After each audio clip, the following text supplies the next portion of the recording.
Hello, everybody. Welcome to Tuesday Talks. Today we are live with an amazing soul called Tatiana.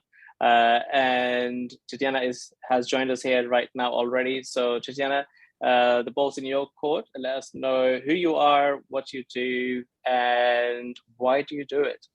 All right. Thank you so much for having me, and sorry for all the strange Instagram attempts and technical difficulties. So, I am a trauma integrative hypnotherapy specialist and coach. And I began my journey because I had a huge transformation using hypnotherapy for my health. Literally, it had such a huge difference and impact for a medical injury that I had after a surgery for my developing cancer.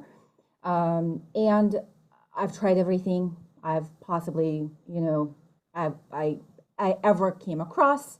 Nothing worked. And so, of course, when I had that transformation, because one of the special features that hypnosis has, despite like more of a classical standard approach to looking at it as a suggestive, a way to suggest new positive thoughts and change that mindset on the subconscious level, right?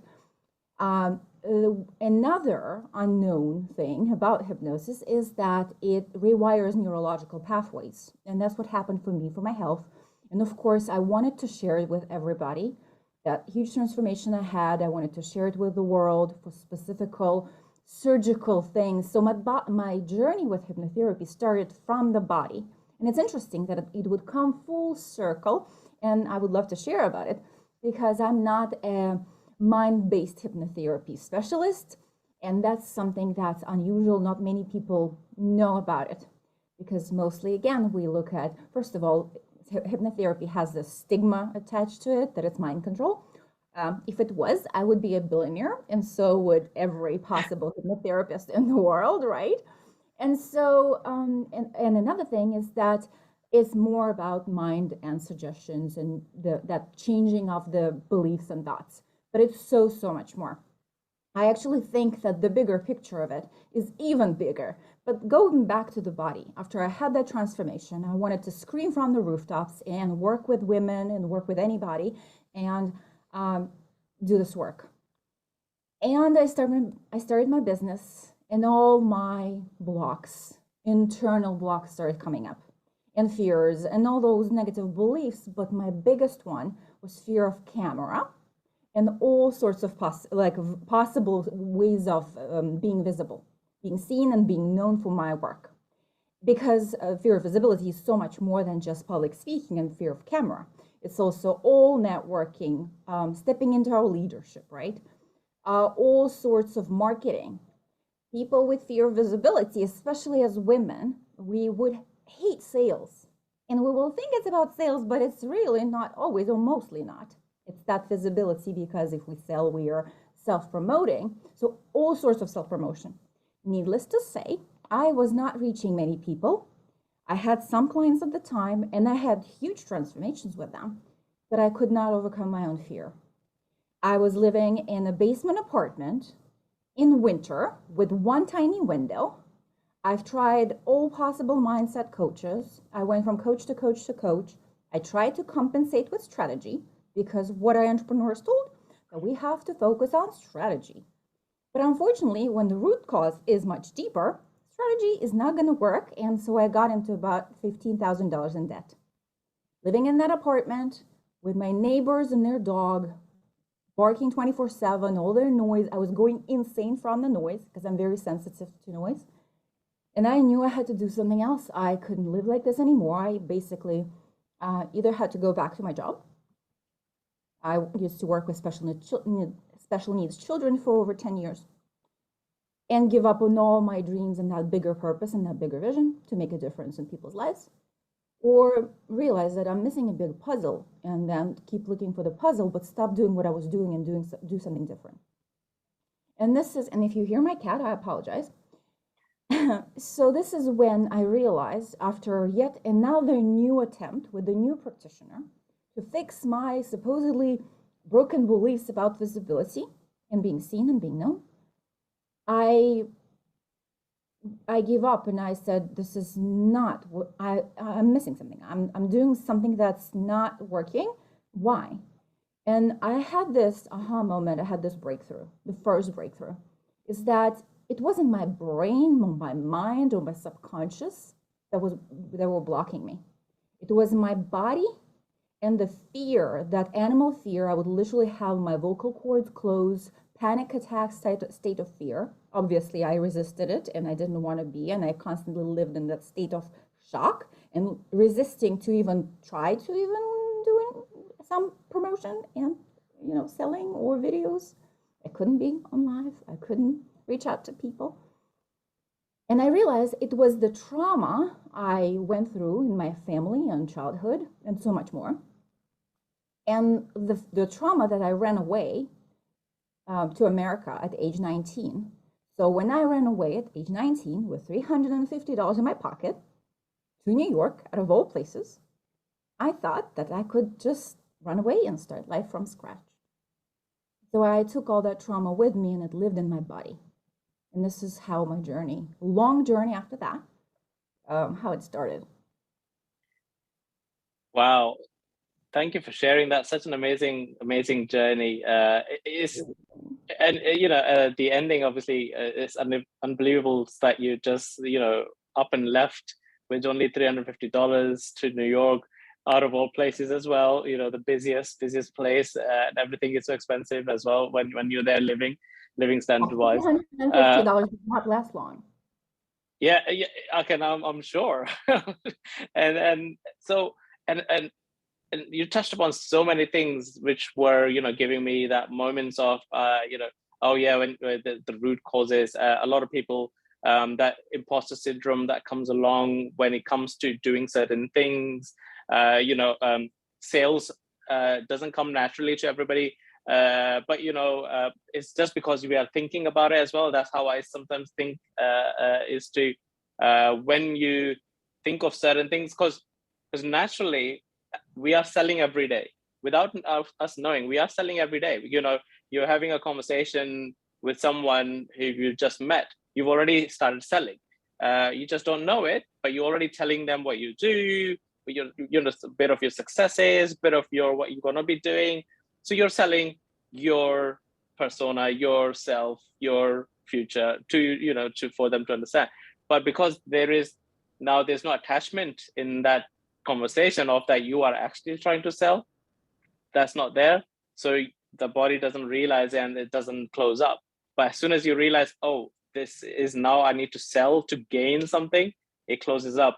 There was an experiment done. It's a bit like Netflix, if suddenly says that, oh, if you now started referring some of your friends to us, we're going to give you some money.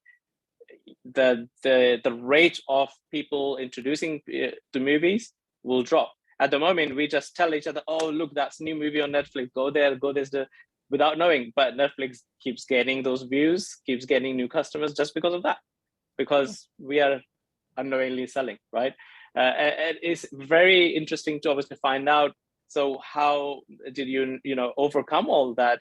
And obviously it's that you found out that it was deep rooted. It's not to do with what you thought it was, and also this is the first time I've learned now that hypnosis side of things is just not to do with only mindset, because every time you hear that, you're thinking it's to do with mindset.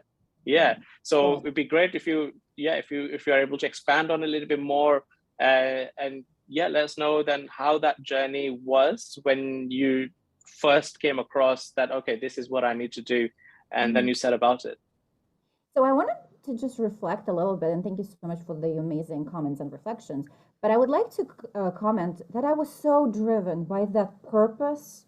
And I don't know, my biggest motivation was not to sell me. I wanted to really even make a difference. So you would think it should be less. So for a lot of people, maybe, correct me if I'm wrong, but maybe for males it's different. And from all my experience, because most of my clients are female, I would say that it is. That for us, the state of unsafety and vulnerability and lack of security and the traumas that we have gone through, including transgenerationally, lineage, right? Passed down. All of it accumulated through the genes, and my cats are fighting. So through the genes, through all the experiences socially, gender, all the conditioning, it pictures a very different socially, right? A very different situation for us as women. Add all the childhood and other type of traumas. But first of all, I wasn't even trying to sell. I was really trying to attract people to share my gift. And I realized, oh my God, this is like amazing. So for me, it didn't make a difference whether I was trying to just talk about it. Literally, I couldn't record myself on camera just to practice. So this is how we know. We know that there are disproportionate, how we find out that it's bigger than mindset. And I know I just made a question that you didn't ask, but it's important for your listeners, for your audience, that maybe if we know that we've tried everything, it's still there, the practice that the coach has told us, just practice and it's going to get better. That didn't work out for me. And for a lot of my clients, it doesn't. And also, if we as entrepreneurs invest in so many strategies and learning business and marketing strategies, but we are still not reaching the people we want and making that the income we want, that means there are bigger, deeper root causes. So this is how we know that it's no longer about surface level, and it's something that's more traumatic, even bigger than negative conditioning, let's say in our early years, because of course conditioning, we are all the product of it. So when I realized, okay, this is so dramatic, I would never move on from it if I don't resolve it. And I was a woman on a mission to basically to understand how this mechanism functions. So I started learning epigenetics. I started learning about trauma. I studied trauma internationally, and I realized everything that I was developing to this moment, I started developing a process of how to work with that body memory to release it. But most importantly, because it's the neurological, neurochemical pathways that we run in the body that become hardwired since that event, that shock, the trauma. And trauma is not an event. It's actually, the modern outlook on trauma is an experience in our nervous system. So anything can be trauma. It's not a war. It's not an attack. It can be literally the experience of the felt experience in the body. So think about it from the perspective of bullying, lack of support and nurture from parents, trying to be, when we are molded into something we are not psychologically, that's trauma. Or lack of boundaries even, and structure for the child.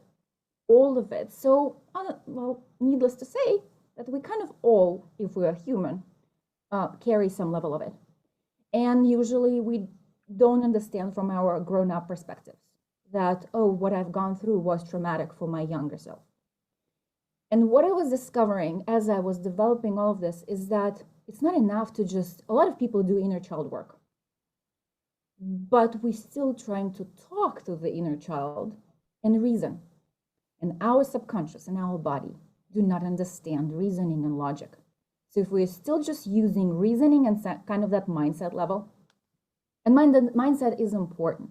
We all need that mindset, but if we have trauma, that trauma has to be released from the body, done in a language that the body and the subconscious can understand, because otherwise it's going to be like me for 3 years after I started my business, going in circles.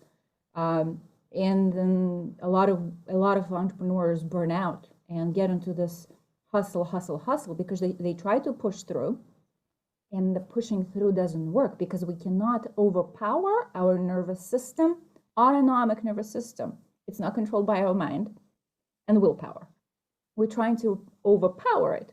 And so we get stressed, overwhelmed, burn out eventually. And so we give up on our dreams and lose the businesses or the money and all of it. Yeah. Wow. And I 100% agree with the burnout side of things, right? And it's how it's designed in the society anyway. They want, it's encouraged to push through, continue. You're tired, so what? You need to reach out for your dreams. You need to keep climbing that ladder. Push through it.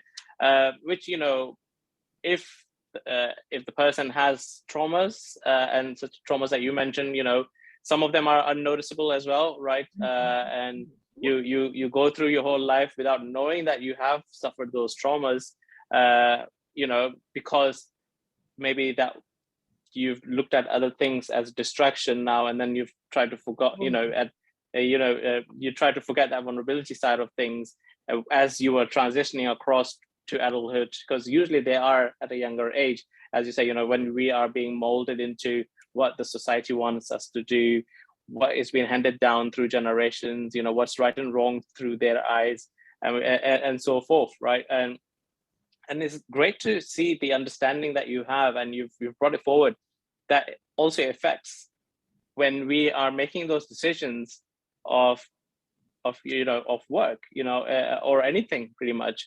And I did read it somewhere as well before, that any life decision or any decisions we make, which are serious decisions, as an adult, our mind always steps back into subconscious mind of making that decision of what you've learned whilst you were a child, or what your parents had done on a similar situation, because we don't have obviously foresight of the future in terms of that, right? So, and your mind is the biggest archiver of everything you've been doing since you've been born. So all it can do is just look back through its archive and gives a suggestion. Now you'd have to act upon that suggestion, or just say, hang on a minute, I'm going to break free from this cycle and do something better and improve myself, right? Yeah, and do you mind if I add the critical piece that I've discovered in my work? Is that, yes, all of that is exactly spot on. We never see things the way they are. We see them based on our filters from the past. But that decision, as if it was so easy to decide, we would all be billionaires, millionaires, and live in nirvana if it was so easy to decide.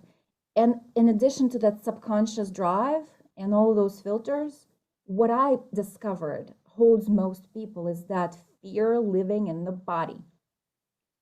So it's combined with the body's intelligence. So the body becomes almost like its own mechanism, like a hard drive that works, of course, with the limbic brain, with that subconscious.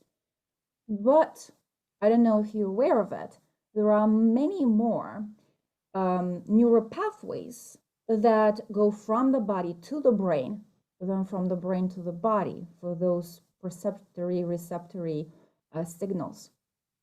And if we look at biology and nature doesn't do anything without a reason. Maybe this is why the body has much more, it's much more in the driver's seat that we were taught to believe by patriarchal conditioning that drives all our educational system. That made us believe that the mind is primary. Because men historically have been disconnected from A, their feelings, B, their bodies. That is so true. Yeah, it's something obviously society has conditioned. Men. It would be a case of when you did mention earlier, right? So that you found obviously, and that you had lots of your clients were female as well. So the men would be like, okay, if at the earlier age we do see them cry or come back or something, they'd be just told, come on, the boys don't cry. Or get us back on the bottom, and hey, let's go outside, do what you need to do, get over it. I mean, having a daughter myself who's 14, I can also see the two differences, right? So, and my sister has a son, so and I can see the two differences of so my daughter is more in terms of logical and wants to know the reason behind everything. If we have said we cannot, this is not right, this is not wrong, it'd be like a case of, oh, okay, why, and we'll come back with another reason, but how she saw it. Whereas the boy would be, why? We'll say why. We'll give them a silly response like, oh, that's why. And he'd be like, oh, okay then, and then off he goes and plays. It's like, well, it might be because it might be I don't know what the age difference. It might be because boys usually take longer to get to that, the growing up stage. And by the way, I'm like your daughter. I was always very and like I was a control freak, and all my trauma made me feel so unsafe unconsciously that I was a control freak that tried to solve everything with my mind.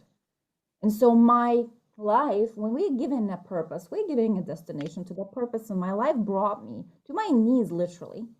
Because for me, going back to my work, that had no meaning anymore because I realized that's my passion and that's my purpose and that's my drive, would have been the biggest regret and failure. And not because I failed, but because I haven't solved it for myself. So imagine, speaking of imposter, right? So from one point of view, I was making difference for my clients. I would never take on a client and lead them on and work with them if there are no results created. But despite of them, because we were working on other areas, I was like, there I was, a hypnotherapist who could not solve my own fear. I felt like an imposter. Yes, I felt like fraud because I was on a mission. I needed to solve it for myself, or I would not have any money and I had debt. So it was a lot to lose and a lot to, like, it was very emotional. But also, a lot of entrepreneurs don't realize that imposter syndrome and fear of visibility go hand by hand, and one masquerades as the other a lot of times. A lot of people think that they have confidence issues. I have a lot of women who come to me and they say, I have confidence issues, I doubt myself, I have all that inner critic. The reality, it was used by their subconscious, the sneaky subconscious, and their body intelligence because they were afraid to show up. So we make up a reason. Oh, it's because of my accent. Or it's because, I don't know, my teeth are not straight. Or it's because I really lack confidence. You know, if I were like him or her, I would be like totally out there because they look better. They, I don't know, sound better on camera.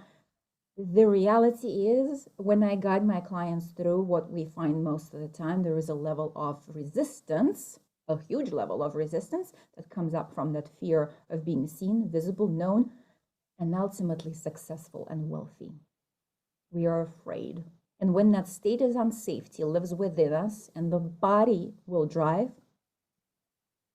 unless we resolve it at the root, we will forever. That's why we have procrastination, sabotage, and all of that. And yes, it's the mind.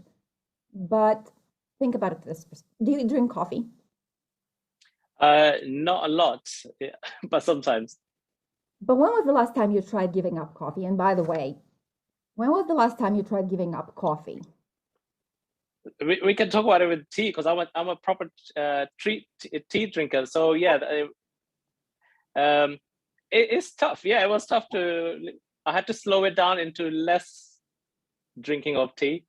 So every time we would come across like biological drives, addiction on the physical level, be it alcohol, whatever, caffeine, drinks, I don't know, sex, drugs, and rock and roll.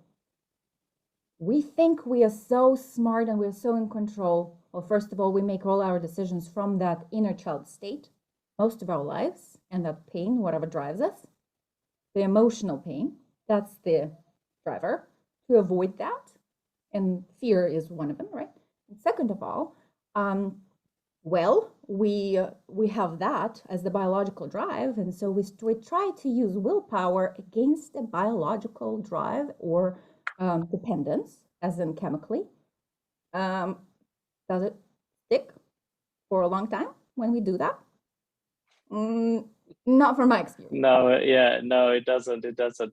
Yeah, so 100% agree with that because although it's taken me a few years, and now I do drink less tea than I used to before. And there was a time I used to drink at least 8 to 9 cups of tea throughout the day, and sometimes 8 to 9 cups between an hour or two, depending on how my day was going. And as you said, it was so biological that my body was used to having tea before going to bed, right? So I'd be like sitting down, relaxing. I need to go to bed, but my body would be like, "You need to have tea." You moved to, sorry to interrupt, but I hope Yeah. you tried to move to caffeine-free tea. Well, it's. I tried. I only got a headache out of that, so which obviously obvious reasons, yeah. And so now it's just less that I don't.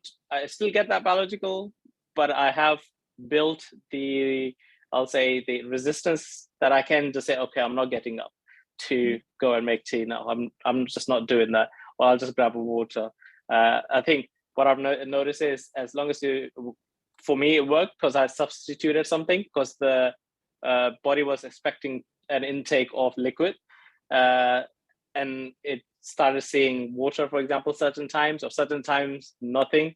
So it kind of then got used to that pattern, and that's what it is, right? So it is that pattern that it learns, and then it expects you to be just doing that every time. And now, if this is with T, imagine if it's really things like sexual trauma, violence, and shock to the nervous system that then freezes in the states of fight, flight, or freeze. These are automatic, autonomic nervous system responses. They are not something that's willpowerable. And so having to acknowledge, right, what we are saying, that yes, we can, the tea example and the coffee in the gym, but based on New Year's resolutions, that's not working so well either. And so what I realized, when I help my body release it, and I, as a result, develop my unique process with that language that the body can understand, everything changed, including my mindset and actions organically and naturally. It's kind of like an analogy, right, of you are moving up the mountain. Imagine entrepreneurship as a mountain.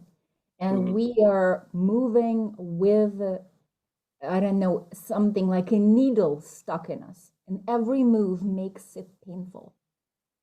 And it drains our energy and resources, and we have to stop, and we resist, and we pause. Well, if we address the root cause, such as that needle, be it that trauma or emotional wound, it doesn't have to be trauma. Trauma, it can be a relationship or like a emotional wound, that emotional pain that makes it painful to move, that causes all the resistance and procrastination and sabotage, all the unknown things that cause it. Because a lot of people say, oh yeah, these things happen to me, but they don't affect me. And I usually say, well, you have this goal. Have you achieved it? No, I wouldn't come to you. Well, if you haven't achieved it yet, and you've been trying, that means that these events affect you. A lot of people just don't understand how the psyche works. And when I work with clients, apart from the process of releasing that trauma or embody memory and emotional memory and all that pain and whatever resistance that happens, right? I teach them the process of that, how the psyche works and all the trauma response and sabotage, not because the basics, right? Not because I'm trying to just, I don't know, I am trying to make an impact in this world to educate people because we're so underinformed about trauma. But mostly it's very practical for them. They need, in this way, they become experts in who they are. And not only then they can be better experts for other people, especially in the transformational industry and like any expert service-based industry. When we become the experts in who we are, then we can become experts, better experts in what we do, not just the diploma on the wall. And the two connect and help us make the money, because the competition is huge. People are no longer looking for a professional with a diploma on the wall. We are attracted magnetically to the people who walked the walk, talked the walk, breathed it, survived it, and now can pass it down and teach us, including that mindset approach. Yeah, this is how you function. And then in addition to it, you realize how you function on the inside and you understand how other people function. Makes dating very fun. And like family relationships or anything pretty much. Even our relationships with animals and codependencies in life. So not just with tea and coffee, right? But when we become experts in who we are, then we can get that emotional and mental freedom. Now we can take any actions. All that business strategy that I've learned, got in debt for, that I couldn't use because I was terrified, then I started using it. And it changes naturally and organically. And yes, I still work with coaches. Everybody kind of should, if we are to achieve big dreams, right? Wow. Yeah, no, I love this, what you touched upon there as well. So there's a question that came into my mind, and I will say yes, 100%. coaches need coaches as well, because you're ever learning, and evolving. If you think you've reached the peak of your height, you haven't, so that's not the right person. Yeah, exactly. So the question that came to my mind was, right, how can then a person can look out for these signs? What's the telltale signs that they can, be aware of it? Let's say if the person is a bit more aware of their self, how can they now tell, so that they can start working on these traumas or behavioral things, so that helps, rather than, because a lot of time everybody is reacting to situations. By that time it's very late. It's a bit like, I love cars, so I always use car analogy. So it's a bit like the car has a bust engine, but before it had a bust engine, it would be making some cracking noises or something, or doing something. But if you didn't pay attention to that, now you have a broken car and you're probably late to wherever you needed to go. So obviously the body has that as well. So how is it something you recommend to watch out for? Yeah, well, let's summarize it, right? Because I kind of reflected on them, but they were not like strategic steps, right? Well, we can start with that component of what I just mentioned a little bit earlier, that if we have not achieved our dream goal yet, but we know in our hearts of hearts that it's our dreamest of dreams, well, that means there is something that's in our blind spot that's sabotaging us, and we need that other who has tools and knowledge and plus can see that blind spot, which we don't see, like that bus not seeing the car right behind. Mm-hmm. So that is the first sign. If I'm not there yet, and everybody is doing it, if it's not just Instagram, show and tell, right? You really know people and they're like, why is somebody doing it? And not from comparison, and a lot of people compare, right?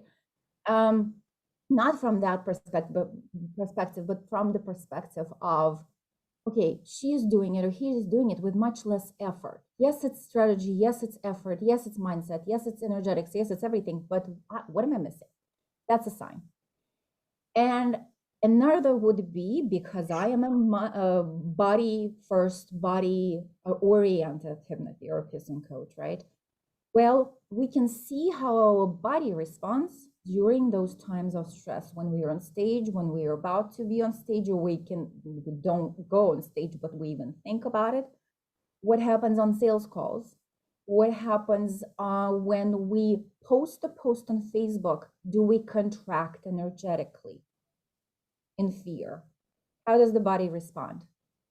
So tracking all those signs is an amazing tool, because first of all, when you track them, you start becoming that expert, and then you can bring all of that to the practitioner. A good practitioner will help you to get up, right? But it's a good part to do and have that self-awareness, because that's the first key to transformation, right? So seeing what happens in your body. Is it in your throat? Is it shoulders? How long does it last? What are the consequences? Because, for example, if a client is triggered by a certain experience, for example, a rejection on a sales call, I work with it a lot. And if it takes us out for days, it's not just a sales call. It's a re-traumatization, a reminder of something from our past that's tied to trauma and that wounding. And that's what we need to be targeting. So these two are the biggest pieces, I would say. And of course, as I mentioned way earlier, that if we have tried all these strategies and marketing and business tools and invested heavily, and we kind of know what we should be doing, but we are resisting and we're not implementing that, that means there is a blind spot and sabotage stopping us from that strategy to even land, be implemented in our business. And that's a telltale sign that there is a deeper something underneath. Because a lot of people get in debt learning all these strategies and tools. Yeah. Yeah, it's out there, and thank you for sharing this.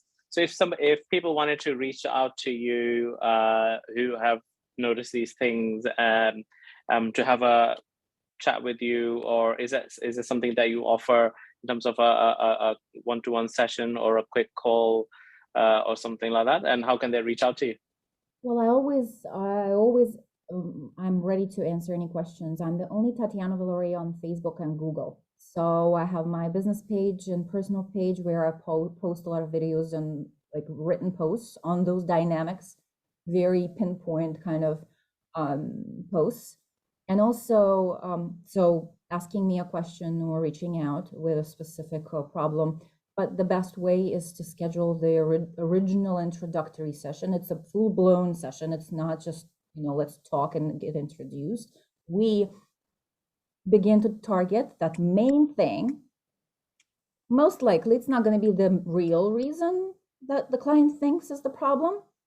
So I ask them to fill out a questionnaire. So I can dig out that real reason and see the signs, and then we start targeting it. And if it's a bigger thing like childhood or sexual trauma and so on and so forth, of course, it takes a few sessions. So and then if it's the right fit, the client will get the result and transformation from that session. But if it's the right fit, then the possibility to work together. But I pick my clients and filter, because this work is not for everybody. It's deep. It's not just, it takes the intention and commitment. And not just commitment to what happens, like a last comment, right? We hop from practitioner to practitioner, from coach to coach, because we are committed to the work. But we need to be committed to, and I have a video on that, we need to be committed to the result, not the process of solving it, as we high achievers do. I'll be the first one to have done it in the past. It's not committing to the process of resolving it, but being afraid to actually resolve it, because we have sabotage. And so this is why people start with a practitioner or a coach, and then they uncommit, because they're actually afraid that this time is going to change. And that makes working with resistance the first thing that we as coaches, what we need to do for the client. Yeah, right? Yeah, exactly. And 100%. It just kind of, I was already thinking of, I know a few people that I've come across who've started certain things and then moved along to still the same projects, but now doing with somebody else. Then a few months later it's another person, but still same project, and you're like, what's happened to there will be always something. And what I noticed now listening to you as well, that I can see that they would have, if they had continued, they would have had some sort of success at the end. So I have exactly the video on that, because as higher achievers who are compensating, I will be the first person who, to admit it, as in the past, as a higher achiever, I was addicted to the process of solving the puzzle, not the damn result. And higher achievers are compensating with that to feel enough. All of that, yeah. All the root causes behind that are plenty, right? As you might know, yeah. Exactly. And so thank you very much for sharing all that with us today. So we should be wrapping this up now. And is there something that you would like to close this session with for the listeners? Probably that analogy with climbing the mountain, climbing that personal Everest mountain, right? For all of us as entrepreneurs. That climb, as you said, is eternal. We will always, as high achievers or not, but we will always, as we progress, we will want more, because that's the nature of the soul, to experience life. But it would be so much easier if we address the root causes, so that climb is so much easier too. Because then we are not carrying those burdens or holding those needles stuck in us, and we are moving strategically, easily, and enjoying the process, which I know was not the case for me and for a lot of entrepreneurs. 100%, 100%, and I could have not said it any better myself. What you just said. Thank you for this, and thank you very much for everybody else who's listening into now as well. So Tatiana, thank you very much for being here, and everybody else, thank you. So everybody else who've just listened to the Choose the Talks, if you came across a aha moment, or you had a spark, or someone came into your mind, it's your duty now to share this episode with that person, because we never know who's just woken up or gone to bed thinking of a better today or tomorrow. And if you had that sparking moment, they might have that as well, and it might just start something. Who knows, right? There was lots of things that Tatiana shared are practical. So I would recommend to go to her page as well. As Tatiana said, she's the only one on Facebook and Google as well with the full name. Yep, so Google search and connect. That's amazing. And thank you very much, everybody. And thank you very much, Tatiana, as well. Thank you.